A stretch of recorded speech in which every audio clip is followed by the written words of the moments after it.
welcome into the Sunday Sports Wrap. I'm Andy Lee.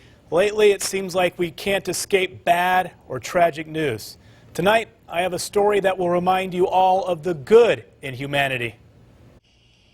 Powerlifting.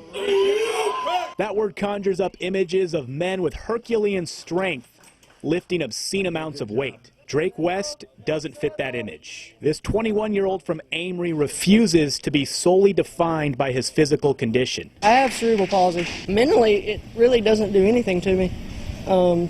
Physically, I cannot walk, and I only have one good side, and it's my left side. 4 years ago, a chance encounter at a popular store piqued Drake's curiosity. I went to Walmart one day, and I was like, I seen this big guy at the paint counter, and I said, I want to be like him one day. That man is Joe Morrow, a local bodybuilder who encouraged Drake to get into the gym and now serves as his trainer. Morrow couldn't make this competition at Premier Athletics in Tupelo, but there is always someone willing to go the extra mile for Drake. On this day, friend and fellow powerlifter Eric Whitfield stepped up to the plate. Known Drake for 4 years. Very unique guy. He's a person that's a living proof that, you know, the only limitations are the limitations we place upon ourselves. Before each lift, Drake and Whitfield have an intense ritual that begins with a dusting of chalk to dry off Drake's powerful left hand. Eric then wraps Drake's left wrist so tight that the circulation to his hand is nearly cut off. Drake must then be lifted onto the bench. Now it's go time. Drake is attempting a personal best bench press of 45 pounds.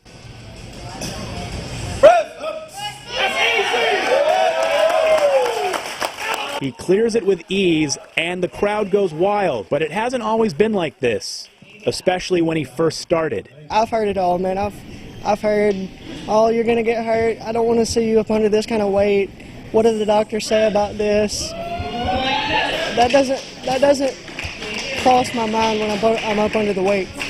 All I'm worried about is doing what I'm told and doing the attempt that I'm attempting. That mindset has worked well for Drake. At this American Powerlifting Association sanctioned event, he benched 45 pounds and deadlifted another 65 for a total of 110 pounds. He weighs just 90 pounds. It's nothing impressive. It will never be because of one hand, and you know, people with both hands can do a lot more. Drake's right in one regard. On paper, his numbers will never catch your attention, but watching him in action certainly will. Ray Williams, the ICC assistant football coach who has shattered powerlifting records worldwide, sees it differently. I just think it's awesome that a kid pretty much is born to the circumstances that he is, and he still, you know, beats the odds and still gets to the gym, still trains, still works his tail off, and is actually able to break world records and compete. There is one sad note to Drake's inspirational story. His dedication earned him an invite to October's World Powerlifting Association Championships in Portland, Oregon, in the Paralympian division. Unfortunately, he currently lacks the funds to make the trip. He has set up a GoFundMe account to help with expenses. If you'd like to help, you can find the account at GoFundMe.com. Type in the search Drake West Goes to Worlds. You can also contact him on his Facebook page, Drake West Powerlifter. In other